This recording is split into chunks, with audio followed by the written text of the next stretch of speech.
Ini VT nomor 193 ya. Pagi ini saya akan sharing tentang apa yang terjadi di Afrika. Di Afrika itu sebagian adalah negara demokrasi, sebagian adalah negara diktator. Nah, secara umum kan dikatakan bahwa Amerika itu nggak suka dengan diktator. Apa benar? Jadi Saddam Hussein dan Muammar Gaddafi itu dianggap sebagai diktator, maka dia digulingkan. Apakah benar bahwa diktator itu dimusuhi oleh Amerika? Coba cek faktanya ya.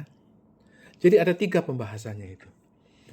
Pertama, apakah diktator itu dimusuhi Amerika? Faktanya, 1, Ratu Elizabeth itu dia diktator, ratu, raja, berkuasa sampai hampir 70 tahun.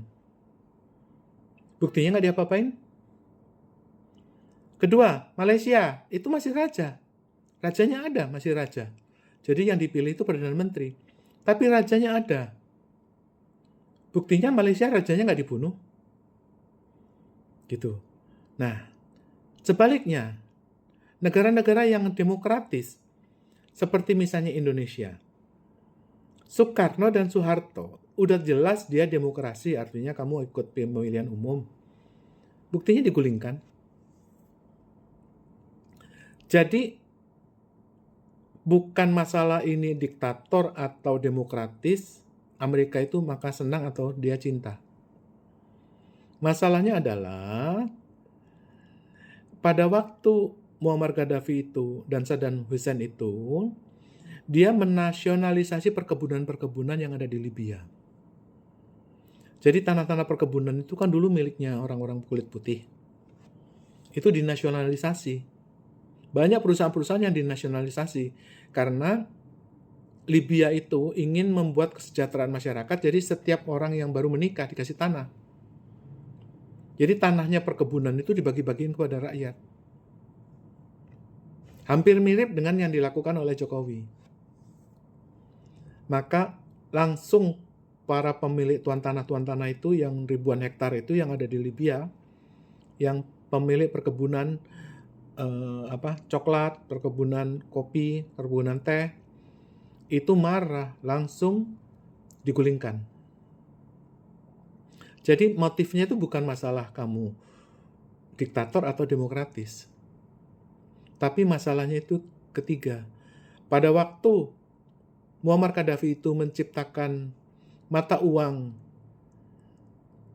Afrika dan Timur Tengah, jadi dia anggapnya itu sebagai seperti konferensi Asia Afrika yang dilakukan oleh Soekarno waktu itu. Itu diulang oleh Muammar Gaddafi. Dan lebih parahnya lagi, dia ingin menciptakan dinar Afrika. Jadi dinar itu, mata uang dinar itu yang punyanya Libya, itu ingin dibuat untuk seluruh Afrika. Hampir dia sukses, makanya Muammar Gaddafi dibunuh. Nah sekarang terulang lagi, ketika BRICS itu ingin membuat mata uang bersama dengan Saudi, UAE, Mesir, Iran, ya langsung bom perang. Sekarang di Timur Tengah itu meledak lagi. Itu kisahnya Saddam Hussein dan Muammar Gaddafi terulang lagi. Tetapi tokohnya sekarang itu adalah adiknya Emir Arab UAE, terus mati. Presiden Iran, terus mati. Ya, iring-iringan mobil Raja Salman itu dibom. Untung Raja Salman nggak mati. Jadi ini perkaranya bukan masalah diktator. Ya, Saudi itu udah kerajaan diktator udah lama, udah 50 tahun.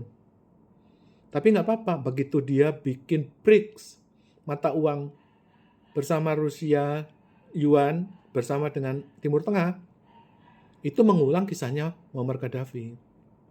Nah, bagaimana dengan Indonesia?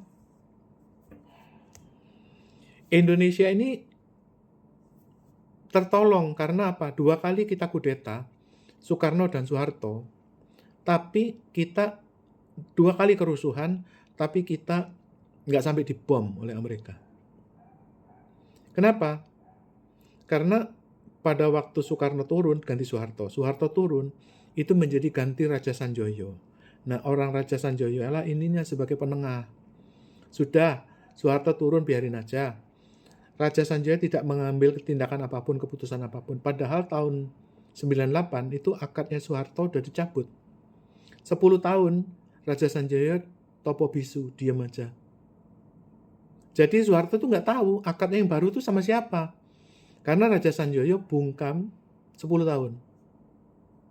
Baru setelah Soeharto mati, baru dia ngomong bahwa penerus akad Soeharto adalah Raja Sanjaya. Oleh karena itu, pertanyaannya, apakah Indonesia itu kerajaan? Ya bukanlah. Ya buktinya pemilihan umum kan milih capres. Lalu statusnya raja itu apa? Raja statusnya adalah donatur World Bank. Satu. Dia itu adalah penjamin agunannya World Bank. Ya, kalau nggak ada emasnya dia, World Bank itu nggak bisa ngutangin. Ya kan? Kedua, hak raja itu adalah mengumumkan perang, menyatakan perang. Makanya sekarang presiden itu tidak bisa menyatakan perang. Disebut dulu ABRI, Angkatan Bersenjata. Sekarang kan TNI, Tentara Nasional. Artinya TNI sekarang itu adalah National Guard. Garda Nasional, artinya tentara keamanan.